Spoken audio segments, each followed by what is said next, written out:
Okay, people, so now it is November 1st, 2021.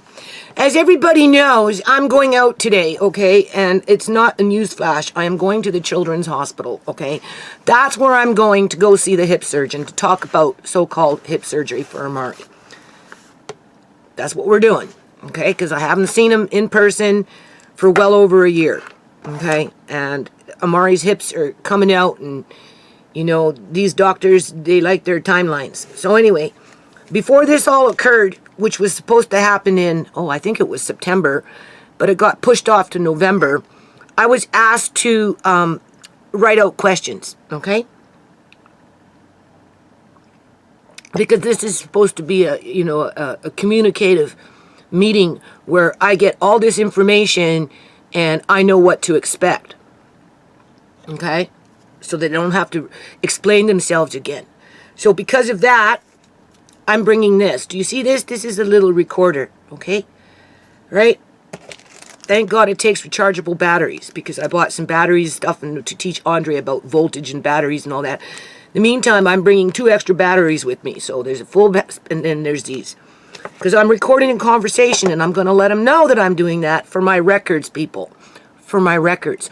And while I'm there, I have to pay $150 to get Amari's records with all the imagery from the MRI, okay? The last time I was at the Children's Hospital, I tried to get his records and they refused to give it to me, told me I had to pay $150 in order to get that information. So I am doing that today for my files, people, okay? I want to see what part of the brain, because they say all up in here is severely damaged through their MRI, right? I want to see what it looks like, okay? I want to know, because I'm the one that has to deal with it all the time, right? And in terms of, you know, the here and now, and thinking about his future and who's going to look after him when I'm gone. And how he's going to be looked after, you know? So I think having those if they want me to understand this stuff, I don't see why they wouldn't want me to understand. Because I have books, people. I can take that information and I comply it to certain books that I have. Because, you know, he likes to use his left hand, right? He's a lefty, right? Okay? Does that mean that, you know, the right side of the brain isn't working because everything is opposite with the brain? Where I'm being told all the damage is basically all up in here. But because it's brain damage, they can never give you a definitive answer. None of these workers ever can, in terms of what Amari could be capable of, okay? They just can't pinpoint it. They can, right? So anyway, I hope it doesn't become an argument, okay? I have a right to record. I'm not spying on the dude, all right? Okay? As a matter of fact, I'm going to bring my Criminal Code of Canada to remind him that under the Criminal Code of Canada, I have the right to record, okay? As long as I'm not doing it for deceiving purposes in terms of spying on somebody and not letting them know that I'm spying on them. And usually when you start spying on people, it's something that you do continuously, like, you know, bug the house to spy on people, right? That kind of thing. Or bugging phones and all that crap. I'm not spying. I need this for my records, as if I was to go into a courthouse and I'd be telling the judge, last time I went to court, I told him I had it. He said I couldn't do it, but he never told me to shut it off, but I never turned it on.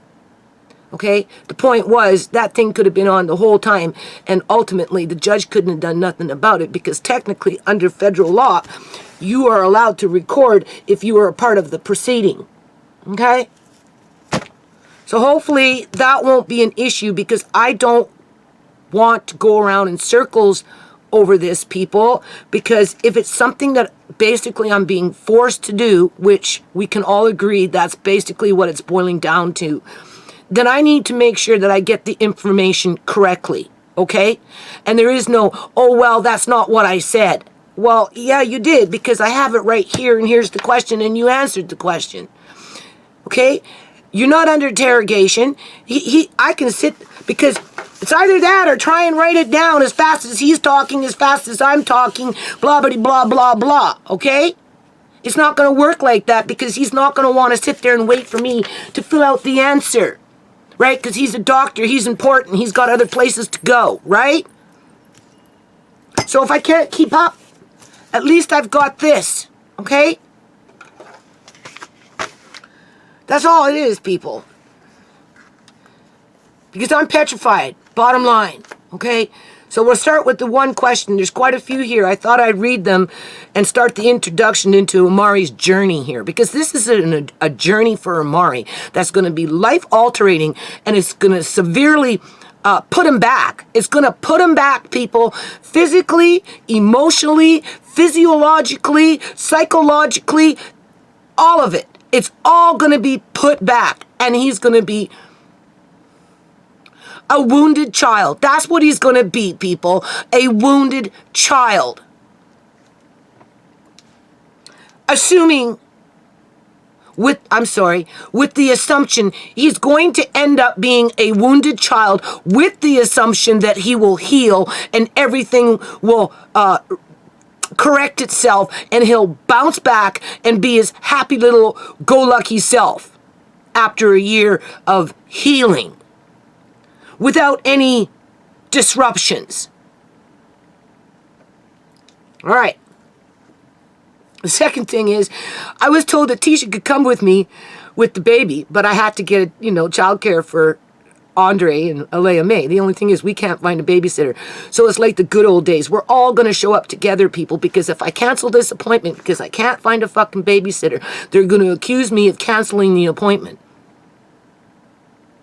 Without taking into factors that it's our governments that's making it impossible, quote unquote, technically, from me preventing to get there with their restrictions in terms of how many people can go.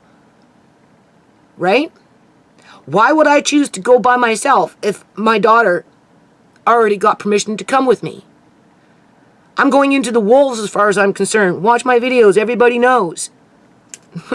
That's been around long enough to know. You know how I feel about this whole situation. So they're cutting me some slack and letting Tisha come, but we can't find babysitters. So what? What? No, they're gonna come. So that's the first, well, you weren't supposed to bring the kids. Well, I did. I'm sorry. I couldn't help it, right? They were too young to stay home by themselves. Oh, I'm not allowed to record. This is a public facility, and I'm a public doctor, but I don't want to be held to account. Not that I'm holding him to account. I just want to make sure that I get the information correctly without him bum rushing me to hurry up and write down the fucking answer. Because he's busy. Everybody's always busy. But you see, the thing about being busy is poof, once you're dead, poof, and you're gone. Everything stops. The only thing that moves was you, and everything else is left behind. So for as busy as you fucking were, it didn't mean anything. Nothing. But they haven't experienced what I've experienced to understand that. And if they do understand it and they don't give a shit, well, it just shows you the type of care that you're getting. Okay. I don't want to rant. What time is it? Because I got to be out of here soon. I'll upload this later. After, when I get back, I'll give you a little update. Yeah, it's almost 8 o'clock in the morning.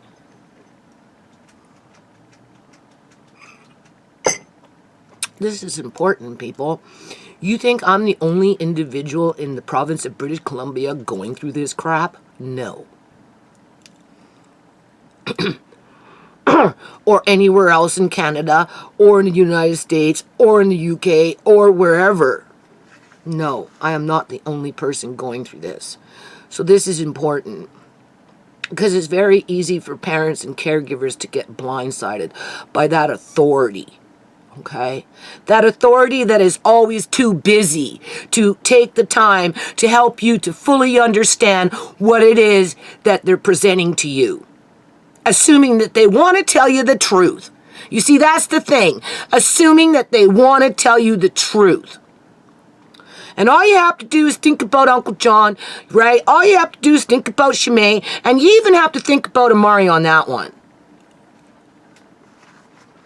I understand you're too busy. I'm not trying to take up your time any more than I'm trying to take up the water dude tank's time.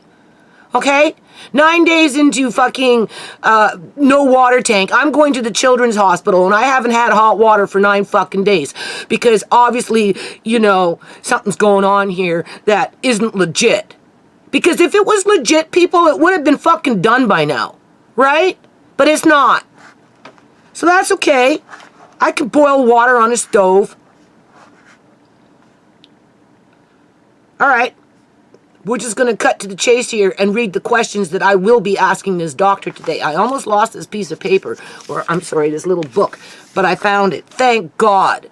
Because this I'm going to ask him because these are important questions.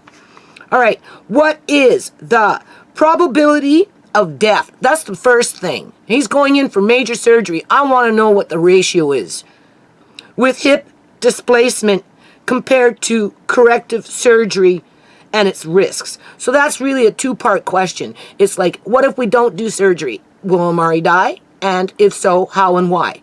And quite possibly when. If we do hip surgery, what's the probability of death? How and why? And if so, when? Okay? Because I have a choice to make.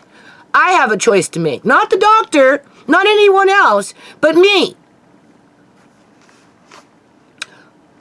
What is the back and hip ratio before and after surgery that relates to current mobility with leg use and ability to move body? Because I don't know what is that called? When the back curves, oh God, I can't think of it right now. Because children like Omari, you know, they don't sit like us. Like in his wheelchair, for example, you know, they have little pads and things that kind of just keep him there, right? And he's just kind of like this, you know? And he can't really move around because many kids in his situation can't even do what Omari does. So it's already built that way. Omari doesn't like to be confined for long periods of time, right? And it's only because of the way his back goes, because when he's sitting on his own, he's always sliding down unless I pencil him in. But then, you know, he uses his legs, and just what I've been noticing lately with his tossing of the pillows around, he's been propping his legs up on the pillows and just getting himself, like, you know how you just lay and you maybe put something underneath just to rest and you get comfortable? Well, he's been doing that, people. He's been making himself comfortable with the pillows, positioning his legs where he's comfortable with it. Once this doctor does what this doctor does, that is it. It is game fucking over. Omari's in fucking leg braces where he can't fucking move. I can't pick him up. I can't give him a bath. I don't know what the fuck I'm going to be able to do with him. He's expected to poo like that, as if that's going to work, right? Okay? Right? And it's going to be like that for, I don't know, several weeks, if not months. And then there's a 1-year healing process before they take out some metal plate. Assuming that we don't come into any infections. Not to mention any pain. Like, this is messed up.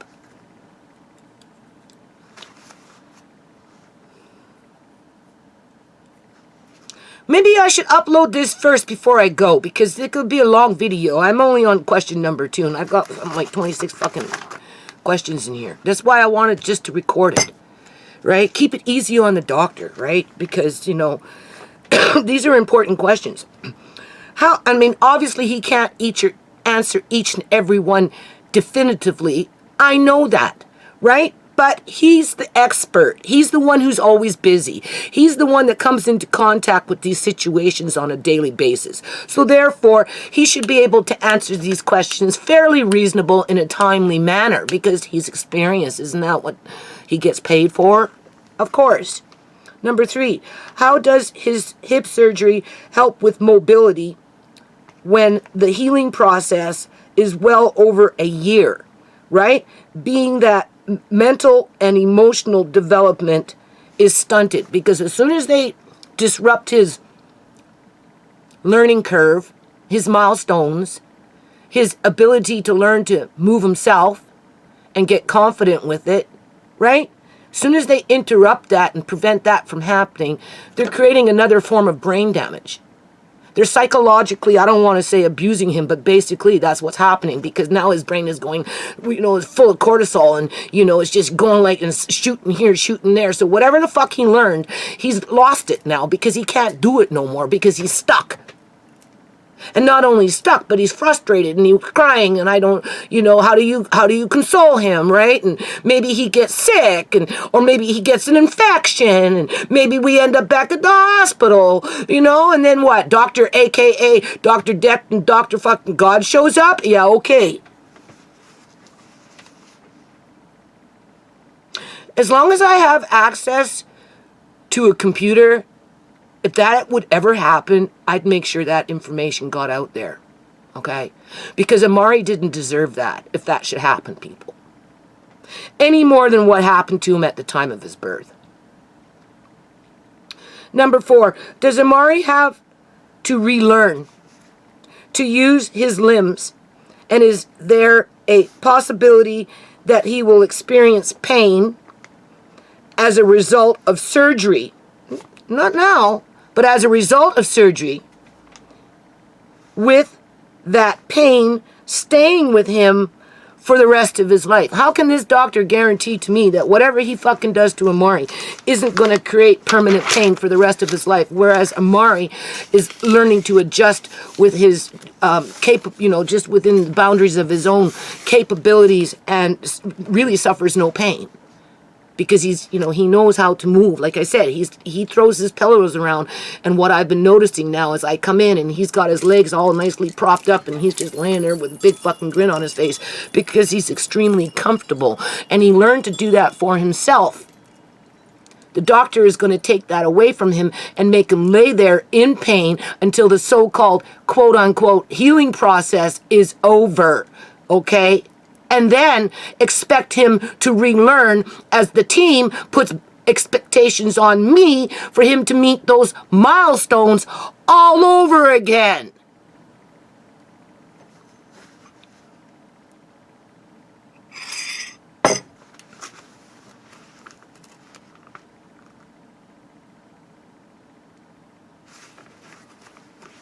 After surgery and after the healing process, is there a possibility that an internal infection can develop at the site of the surgery? Of course, he doesn't, that's of course, right? That's where you sign that consent. It's okay, go ahead. You can fucking hurt me. I won't fight back. I understand. If I don't do this, right, I'm whatever, right? But if you fuck up, well, too bad. Right? That can develop into a permanent condition resulting in lifelong pain and suffering. In other words, he develops an abscess and it never goes away, people. It never fucking goes away. Then what?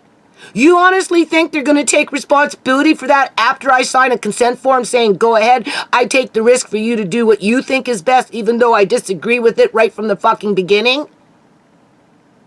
Right? They don't care what I think. Not really.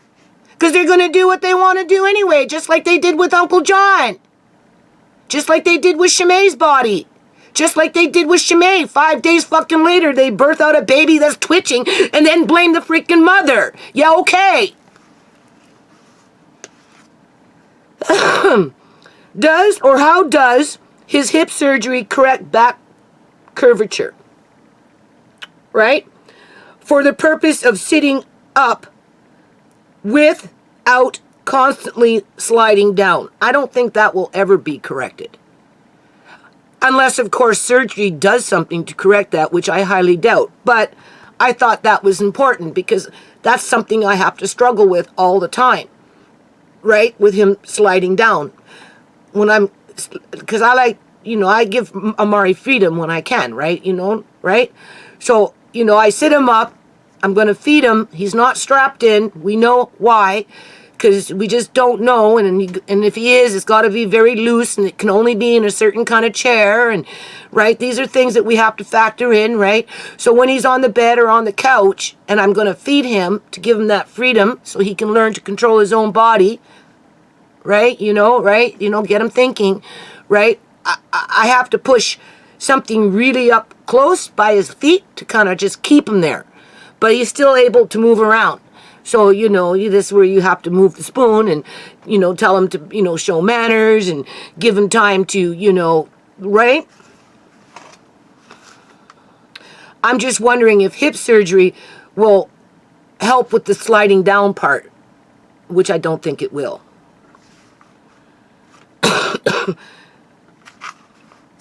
Is hip surgery a one-time operation? It's supposed to be, people. It's supposed to be, okay? But there's no guarantee, right? Where no other surgical intervention will be needed or repaired for the rest of Amari's life. It's supposed to be a one-time thing. This is why the lady from the United States of America with her son at age 38, who is like Amari, told me, put off surgery for as long as you can. I asked her, do you, with your experience, do you think that, or do you agree that I should do this? She said yes, because over a period of time, you know, ligaments can do this or whatever, right? This is where the doctor is going to have to really hone in and explain to me the risks of not doing surgery, okay? The only reason I'm even considering it is because of what that woman in the States told me, all right? That's the only reason, just because she's been through it already. So she's making me feel a little more braver because she's already been through it, right? Where, you know, I still got my heels to the ground, obviously, right? So, you know, anyway, so that she, ultimately her advice was just try and put it off for as long as you can until he's older, quote unquote, until he's older. But, you know, we have to wait and see what the doctor has to say. That's what today is all about. Okay, this is number 8. What is the worst case outcome from hip surgery, short term and or long term? This doctor has been doing this long enough. He should be able to blah, blah, blah, blah, blah. And I'll be like, okay, slow down because I have to write that down. Whereas if I bring this, it's there and I don't have to worry about it. I can fill in the blanks after the fact. And in this way, I don't have to ask him again the next time I fucking see him because it's right there. And it will go in Amari's cookbook in terms of one of those challenges that caregivers and parents and grandparents or whoever are all faced with at some time when they fall into this kind of situation, however that happens. What else are you going to do with that information other than to use it to help other people?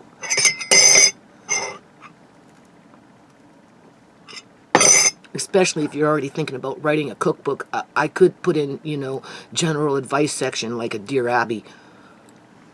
Anyway, number 9. What is the probability of death resulting from surgery at the time of the operation and from any complications after surgery? Now, the reason I say that is because as I was, you know, being prepped for this, I was obviously doing some research on the internet, looking up all this stuff. I came across a peer study, a peer review study, like, you know, by doctors and whatever, relating directly to this situation.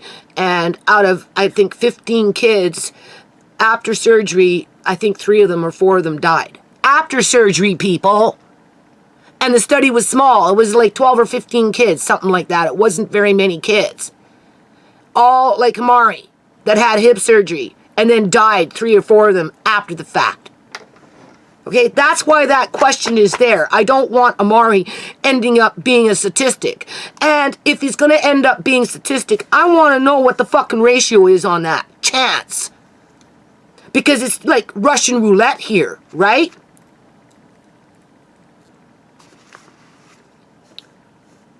What are the complications that can happen after surgery, both short-term and long-term? That's a pretty straightforward, right? Infection is one of them. I don't know. I would think infection is at the top of the list, but I'm sure there's a few more in there. So, you know, again, I'd be, hold on, what did you say? Write it down, right? Whereas if he just says it, I can piece it in because I'll go 9, 10, and then I'll just piece in the answers. Then I'll take the time to type it out. And then I have that reference base, right? And if he wants, he can have a fucking copy after it's all said and done. I don't have a problem with that, people. So he doesn't have to repeat himself because he can just copy and paste and hand it to the next people coming in asking the same kind of questions. Anyway, number 11. What complications could happen at the time of surgery? Okay, so there's kind of a repeat there. Number 12, what if the decision is made to not have surgery, being pain in itself has never killed anybody? And this is where we can use Uncle John as an example. Uncle John had bad legs, went 20 years without fucking painkillers and all this other crap, because when they were giving him painkillers and all that other crap, he kept falling down and just doing this and, and being, he never helped. And, and finally I said, John, and he's quit his pills, and boy, he had a great life, people. He dealt with it. He fucking dealt with it. As soon as they got him into the hospital, they started doping him up and turned him into a fucking marshmallow. Turned his brain into fucking jello. That's what they did. Okay. Right? People live with pain all the time. It depends on the type of pain. And, right? And not to say that Amari is expected to live in pain. But you see, the thing is, Amari doesn't display pain. He can.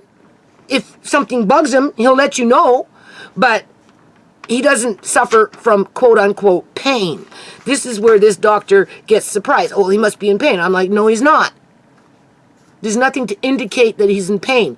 When he's uncomfortable and it's irritating him, whatever it may be, right, you figure it out and he's fine, right? Like if he gets his leg twisted or something, for example, and it's like he can feel it and he's uncomfortable, he'll be, you go look and you see, oh, okay, right? And you move him in and he's fine.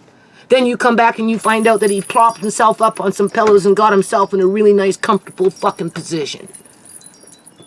And he's grinning. Once he's in those leg braces, people, he won't be able to do that. He will be a monkey in a tube. And I'm the one left dealing with it. As I got fucking people playing fucking games with me over stupid water tanks and shit like that, and fucking God knows what else. As if. 15.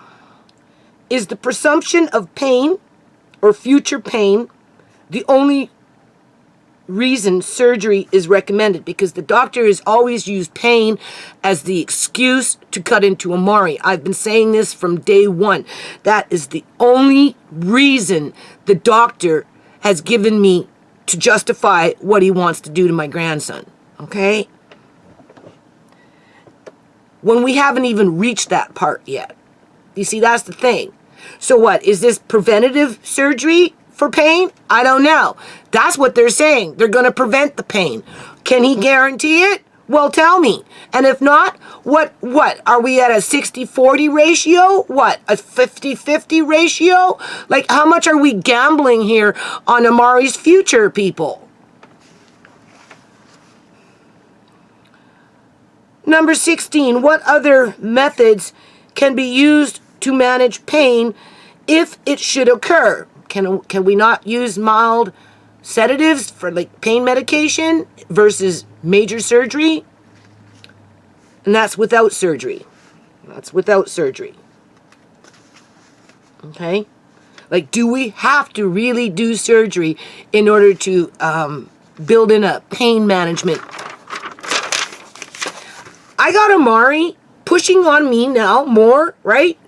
To simulate, I guess you could say, the standing up process where the bone is pushing into his hip socket because he can't stand up like that, people, right? I take his legs, I put him right here, right on my breastbone, right here. Right here, right? They fit right here, nice.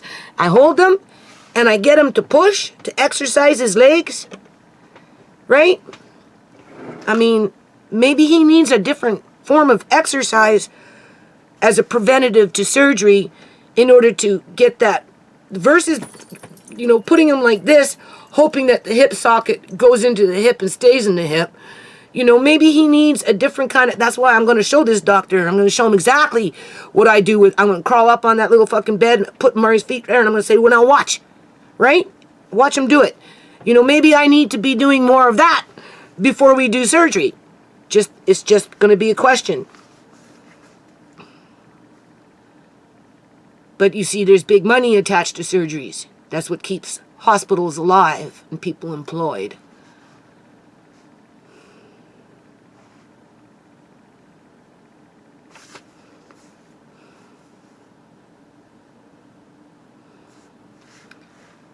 Is exploratory surgery expected if pain develops?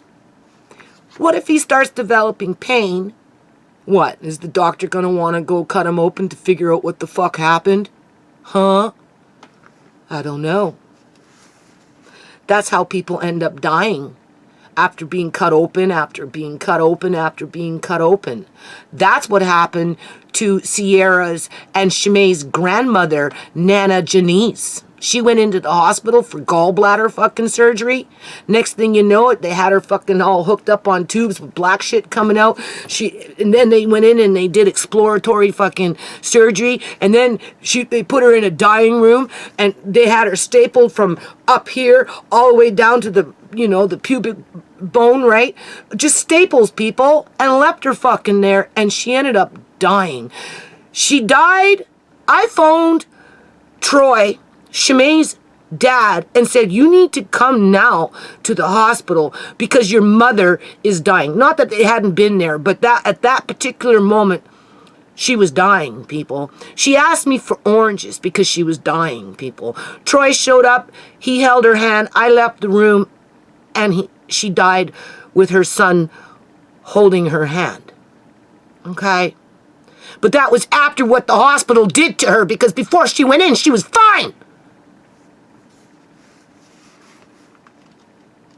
Just saying. If surgery is decided against, because I'm at 80-20, 20% only because of what that woman in the States told me with her experience with her 38-year-old son. Right? That's the only reason, people.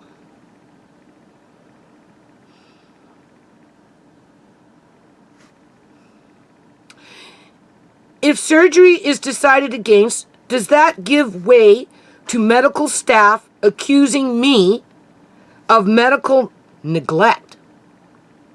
To which Amari would be removed from my care by MCFD, and then he would have the surgery anyway. Because that's the kind of politics that we're playing here, people. We know that.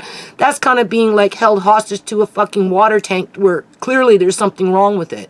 Okay, clearly it's not about just exchanging one tank from another. Because who wouldn't do that if they can get a new product? Who wouldn't do that out of respect? Right? You know what I'm saying? But it's not getting done. Why, Miss? Why? Right? And same situation here. What? I say no. I want to wait. Whatever. Blah, blah, blah. These are my reasons. I give the reasons. And the doctor wants to override me, accuse me of neglect, call in MCFD, and they're going to take Amari and do whatever the fuck they want because now he's in their care. We know how that works, people. Okay? All across the board when it comes to all these, I guess you could say, child protective services within the country of Canada, the United States, the UK, and all these other places, okay? It's okay? That's a valid question. What? I'm going to write, what's the answer? Well, hold on a minute. And he's like, can't you write fast? I'll be like, no, it's okay. It's there. The answer is there.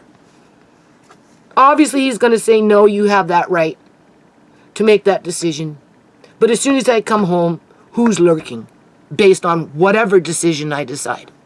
Okay? Just saying. But I want to know his views on it. Because I feel that he plays a strong instrumental role in the success of Amari's future, being that he wants to be the one to disrupt his growth, his milestones, his psychological well-being, and so on and so on and so on.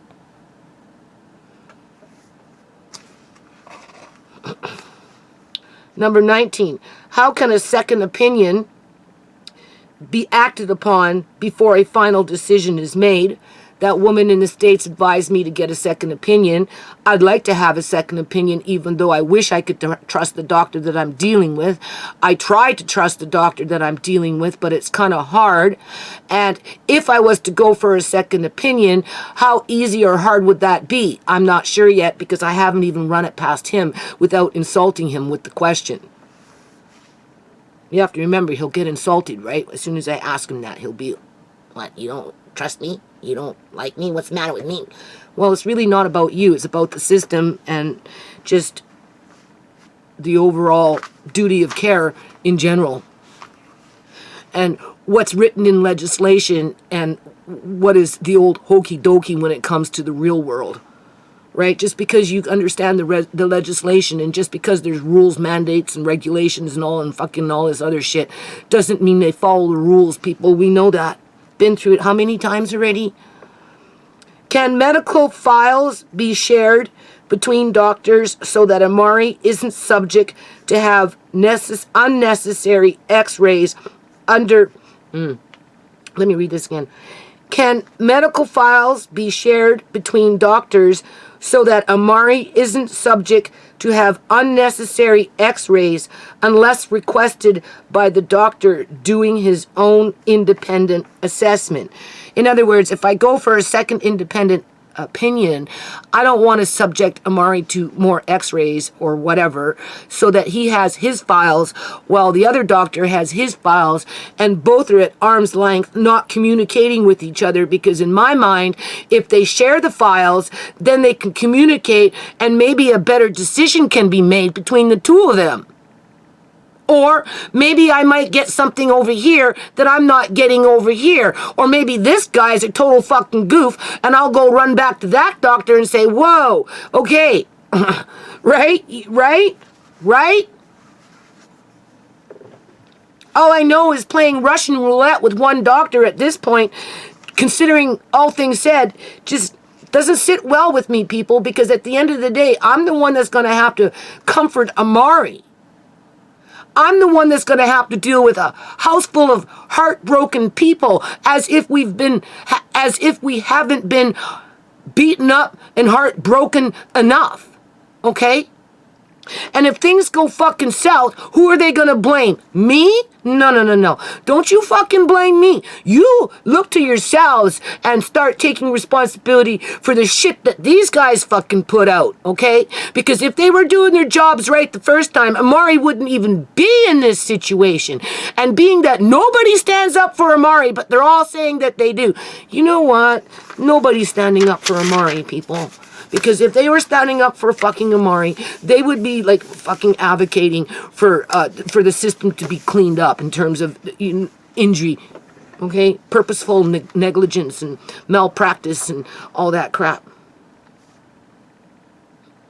Don't pretend that shit doesn't exist just because you're a coward or you don't want to take responsibility for your workforce in terms of your coworkers. Right? Don't think that you're any more fucking different than your fucking coworkers if you're not going to stand up against the corruption. And right now I'm coming into contact with a lot of people that don't want to stand up to the corruption within their own freaking ranks, okay? And therefore they become culpable to what happened to Amari. Because at the end of the day, it's the doctor who's going to get paid for causing injury to Amari with the supposition of, well, we're only trying to prevent pain, even though we acknowledge that he doesn't have any just yet. It's like one big fucking circle. It's stupid. As they critique you and tell you you can't bring the kids. So therefore, I guess you're not allowed to come in unless you can find a fucking babysitter. After the fact. Yeah, okay. And then they accuse you of being loud. Because you say something that they don't want to hear. Because they don't want to take responsibility of any kind, people. Right? Fighting for Uncle John to get him a fucking walker. They never gave him a fucking walker. How the hell is he supposed to be in a temporary care ward getting extra physiotherapy if he didn't even have a fucking walker? And as soon as I started asking for a walker, right, that's when everybody ran, oh, see, you're getting loud. He got his walker, but at the end of the day, they knew what they were going to do from the first minute they put him in that fucking place. They were planning on medically kidnapping him, people, and they did. They just needed to stall for time wait for his mail to be transferred illegally, without his consent, without my consent or knowledge, to his sister's house, so that once she got his fucking bank statement, that was it. It was game fucking over. And the taxpayers paid to deliver Uncle John in a hammock in the bowels of a ferry to Victoria General Hospital under an emergency situation because he was at the point of fucking death by the time they brought him there, once he realized what the fuck they did to him!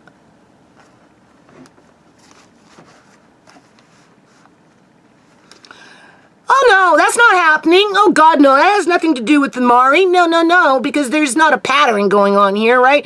Amari's an individual.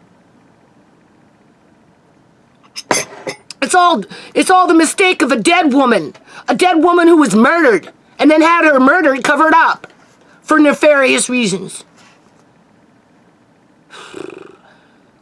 21. Will hip surgery create future spine, back problems? And if so, is back surgery an expected outcome as a result of hip surgery? Because of his back. Right now, he can cope with it.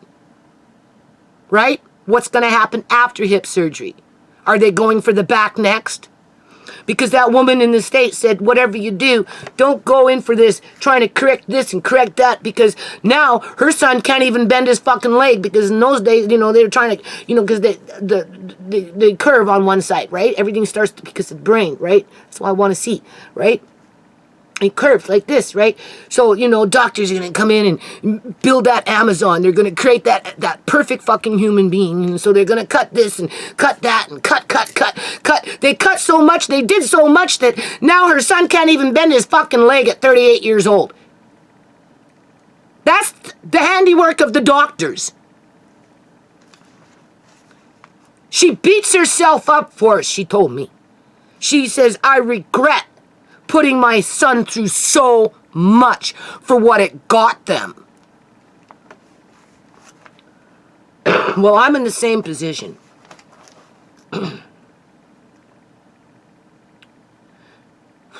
22. Probably better to get it off my chest now, because now I'm getting teary-eyed, people. I'm getting like fucking teary-eyed here, okay? This is better that I'm doing this here versus taking it out on the doctor with displaced anger, okay? Because I want to just keep it short and fucking sweet. Here's the questions. There's the tape recorder. There's my freaking Criminal Code of Canada, even though we know that the courts don't acknowledge federal law, only when it's convenient for them. And I just want to get on with it, right? Because at the end of the day, I'm the one that's going to have to fucking deal with it, right? The aftermath of it, I should say. So I need to know. They asked me to write questions. That's what I did. Will hip surgery help with Amari's ability to sit up? Pretty basic question. Probably not.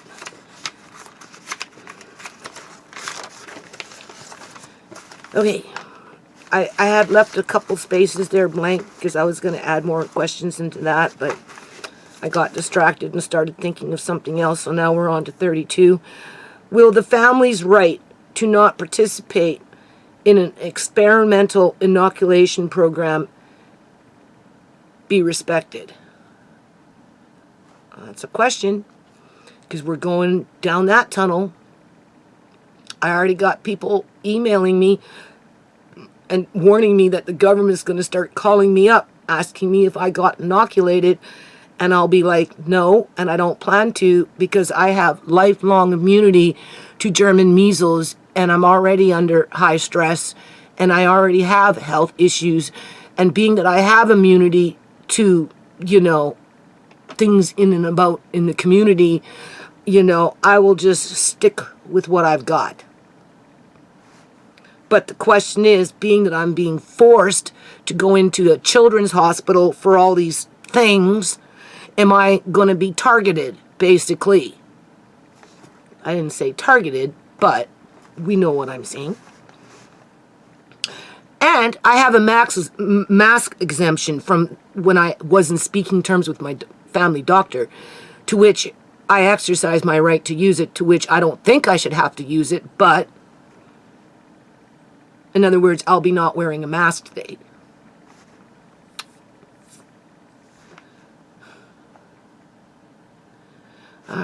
Already feeling the pressure, people.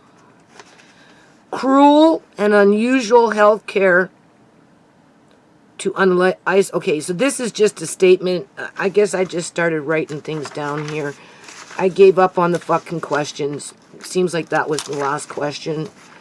I don't know. Did I miss something? No, hold on. I missed a page. I missed a couple pages. Okay, let's get on with it. 26. Oh, yes. Okay, so after surgery, they expect me to be in a room by myself with no visitors because of what our governments are doing for 1 week. So this is in relation to this, okay? 1 week confinement in a hospital setting is unreasonable for all family members when it relates to the recuperation time that is estimated, it's only an estimation, for Mari's recovery before being released from hospital. And then don't forget, we have to go back and do follow-ups, right? Therefore, allowances need to be made to accommodate families' needs to be able to participate and share in the healing process. In short, my son has already said that he's willing to stay there 1 or 2 days full-time, in terms of he'll sit in the room and not leave for 1 or 2 days. He will take off work just to do that. I'm assuming they would probably let Tisha do that with the baby. And then, of course, there would be my 1 or 2 days. Okay. Because for me to be in a situation like that for a week by myself, I don't know, people. That in itself would probably make me very sick. Just with the stress of it.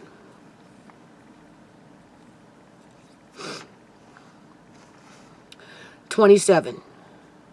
What are the restrictions and boundaries placed on the family when it relates to COVID and government orders versus suggested guidelines?"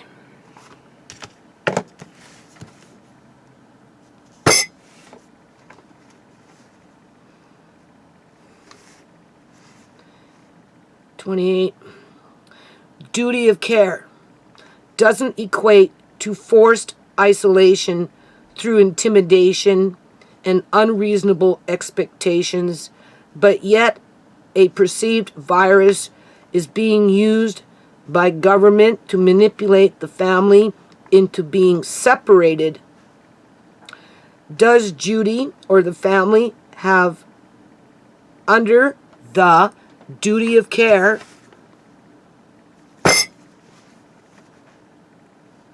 for the benefit of Amari and the family?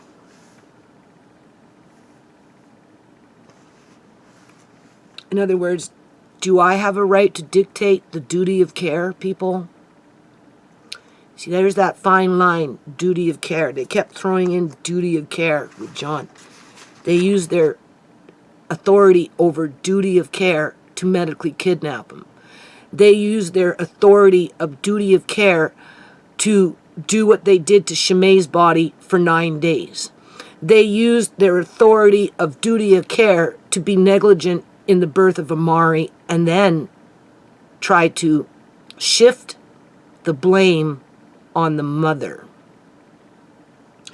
knowing that they took out a soldier in terms of a community activist such as myself, because now I'm housebound. We've seen that. I've shown you with the videos what parents and caregivers and grandparents go through with the disabled children.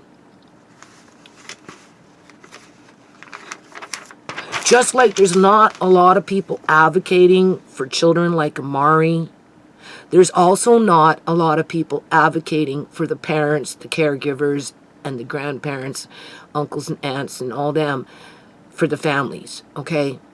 It's not just the children falling through the cracks, it's the families too. Because of that duty of care that kind of falls in line with the old okie dokie when the rubber hits the road. Anyway, 29. Will Judy be told that she cannot record the healing process? In other words, I'm in the room, Amari's on his hospital bed, he's looking pretty good, or whatever, and I do my little video saying, okay, members and friends, or whatever, okay, people, we're on day 3, and this is where Amari's at, and, there was a hiccup, or he's doing really good, and we're past the worst part. This is my grandson's life, this is our life. This is not about protecting privacy. This is about the healing process. Okay? Being brave through the process. Okay? Having the freedom to express and show in real time what's really happening behind closed doors. And obviously we're looking forward to the day when Amari gets to go home, and then we go into round 2. And I'll be at home recording him on the bed with his leg braces saying, "Come on, Amari, I know you can do it. You can poo. I don't know what to do, people. It's stuck." What? Are they going to tell me to give him a fucking enema? Like, seriously, like,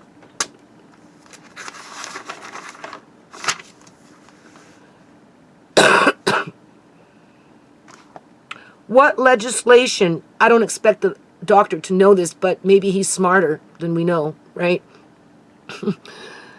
What legislation restricts that?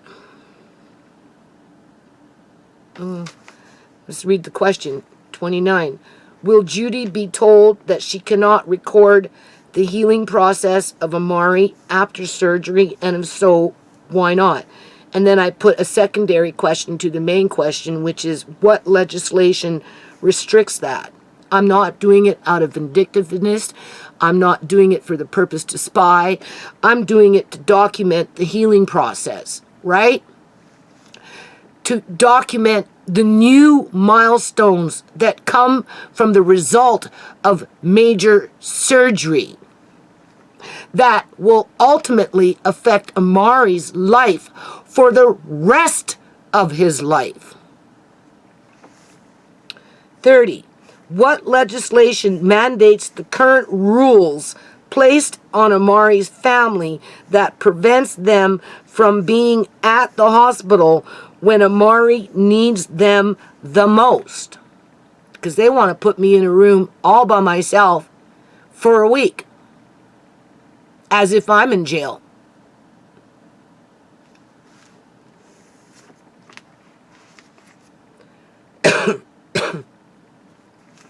But I already expressed my concern with them about that over the phone with the receptionist, and she did say that, you know, there are allowances in there at some point, so I'm assuming that means that more than likely my son will be able to stay for a day or two and, you know, will take shift work, right? Although I don't feel comfortable being locked up in a room, a hospital room at that, with my injured grandson at that, right, all by myself. I don't, people. I just don't. But you have to be brave. Even when they take out the warrior, you still have to be brave if it's in your heart to be brave. 31. Legislated acts regarding the care of a patient and who has control of that patient when under the duty of care. Okay, and then we have the Hospital Act. We have the Patient's Property Act.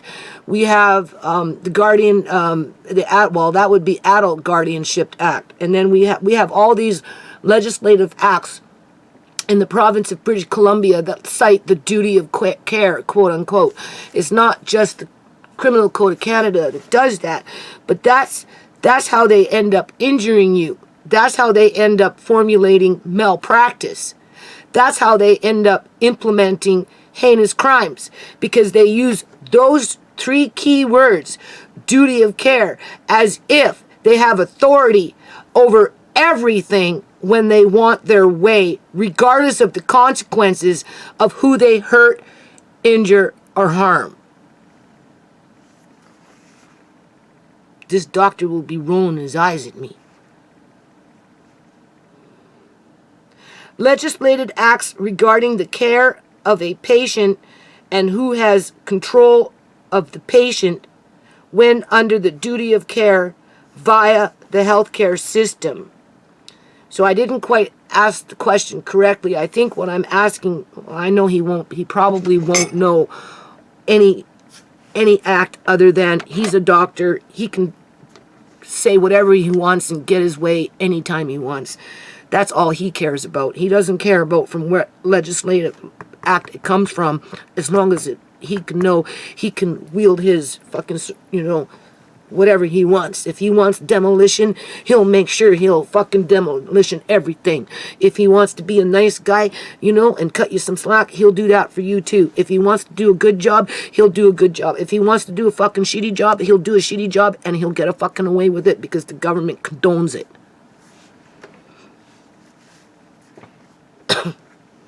And being it's like that, so tell me, in what legislative act overrides the parent when it comes to the duty of care of the patient?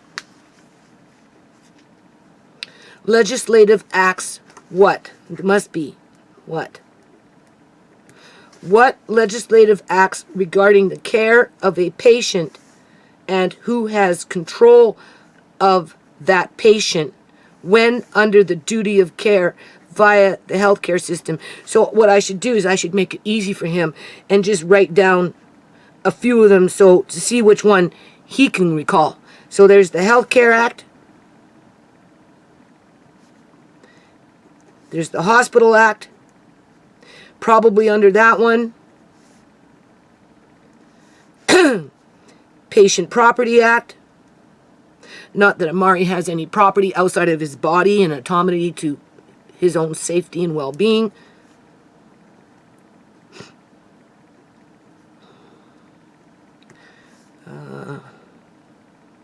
And then, of course, it branches off into their mandates and their rules and regulations within their own fucking workforce.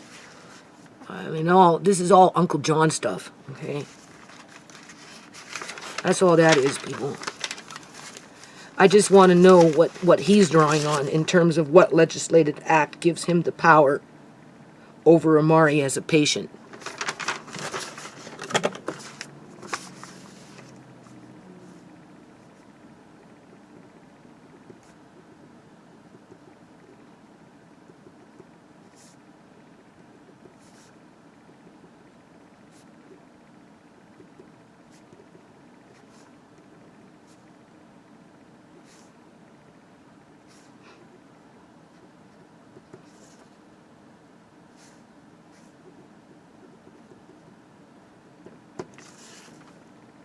That's why I want a second opinion.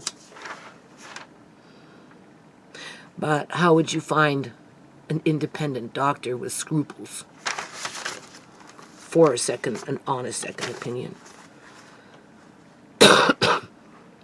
Not to say that I mistrust this doctor. I just want him to know that I'm not as dumb as I look, first of all. And that I do care about my grandson, right? And whatever decision is being made isn't being made lightly. 32, will the family's right to not participate in an experimental inoculation program be respected? Oh, already read that. I guess that last question. Yeah. Then I just wrote, what legislative act gives him, I'll put doctor. It'll be him. Who's him? I'll be you, doctor. The power over Amari as a patient. Because what if I decide, no, I don't want to, I want to wait. And he wants to disagree just because he wants to be a fucking dickhead. And they just want to wipe me out even more. Faster than what they already are. Right? I have 3 dead family members, 1 severely injured. They're just getting tired of waiting for the end. They just want it to be over with real soon. So what's the best way for their mode of attack? Going after Amari and accusing me of being negligent because I want to wait on something that maybe this doctor can't answer these questions correctly. Who knows? And then, will the family's right to not participate? What if they try and force an inoculation on us because we got to go hang out with Amari in their, I wanted to say prison room, in their hospital room? You know, are they going to try and throw that one at us? Are they going to be trying to put stick up our fucking nose? No. No. Don't be putting nothing up our nose. Right? What? We're going to be the criminal now, even though you're the ones that brought him there? Right? You're the ones that are using Amari as a tool to attack the rest of the family so that we fall lockstep into your orders? This is my fight, people. It shouldn't be a fight. I don't want to think it's a fight, but I have lifelong immunity to German measles. I have a full plate of responsibilities. I can't afford to get sick like my landlady, okay? Or that woman over there with her raccoon eyes, right? I'm not taking those chances. That's fine. I bought myself a nebulizer, people. I bought myself a nebulizer with saline solution so that if for whatever reason I can't breathe, I'm breathing that shit before I go to the fucking hospital asking for help. Okay? Can't be like that with Amari, though. I'm under pressure. I'm expected to give him a hip surgery. Don't ask no questions, and if they do, keep them simple. Right? Don't make them fucking hard, right? Because the doctor's busy. He's not going to want to take the time to really answer the questions that really concern you the most. Or he'll just forward you to the government and say, take it up with Dr. God, Dr. Death. And I'll be okay, no problem. I'll do that.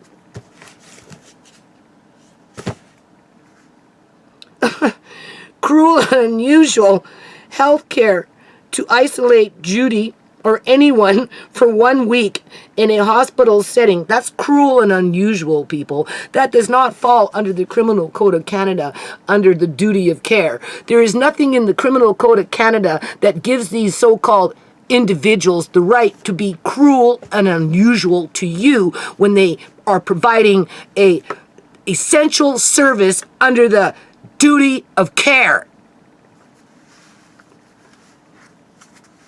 So list it for what it is. It's cruel and unusual.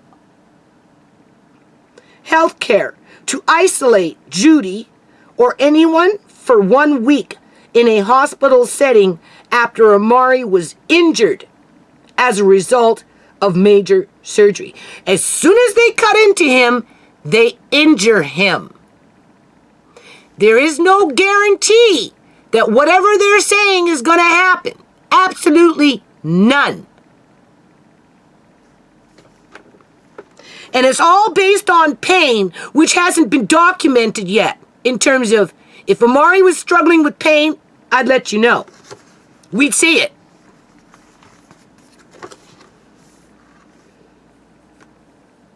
And out of respect to the doctor, I spoke to a woman in the United States who eased some of my fears, people. Because a lot of this is driven by fear, right? Everything the government likes. It's that loosh harvesting, okay? So, you know, obviously I'm going to go in there being very copacetic, but I'm also going to be firm and say, no, these are valid questions.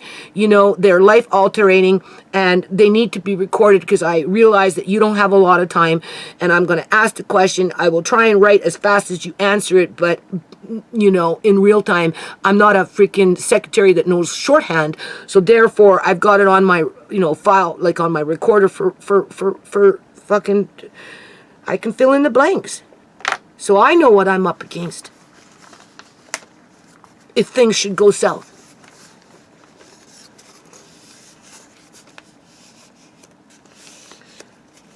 Right? As I prepare to die, people. You know, back to that, eh? Right? How many times have I fucking died in this house already? Too many to count.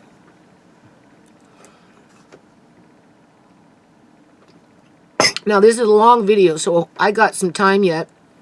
I got to get ready to go.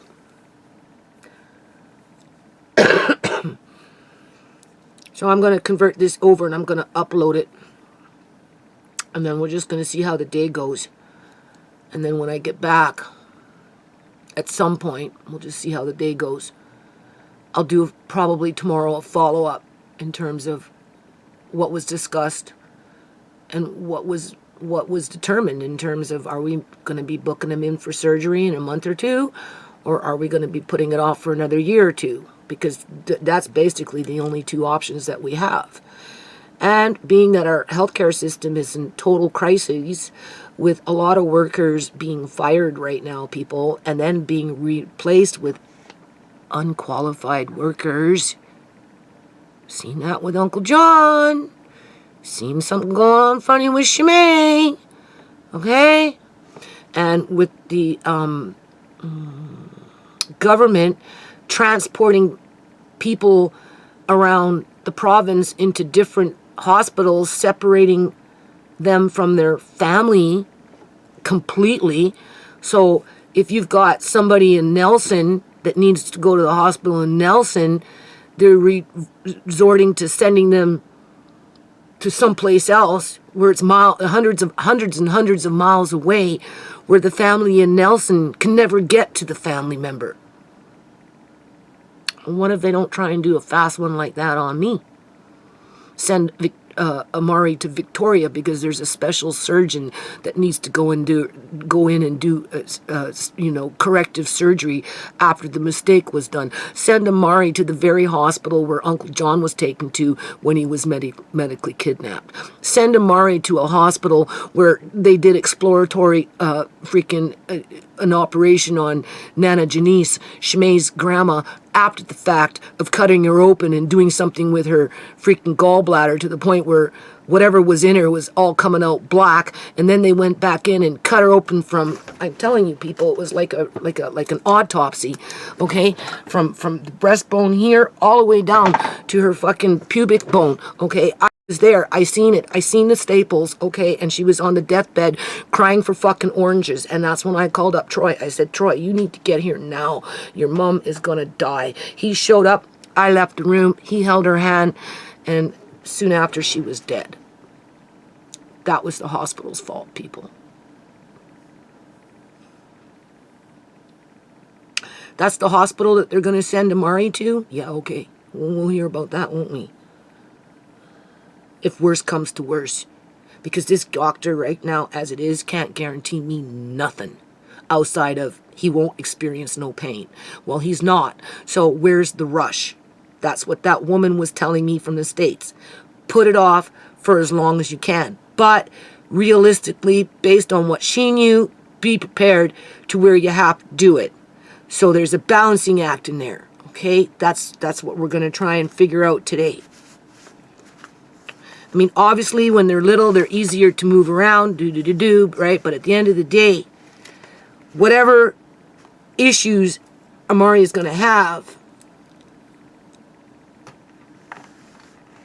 see, I wrote it here. Amari needs to sit on the toilet in order to have a bowel movement.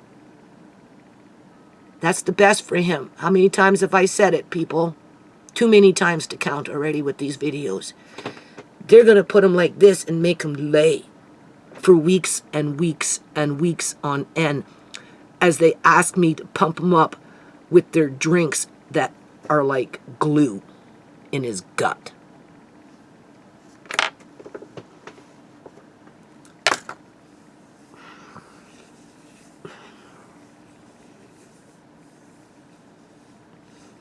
It's going to be rough. All I can think is I'm glad I got those blueberries in my freezer. That's the only thing I can think of. Eggs and mayonnaise makes his poo quite soft.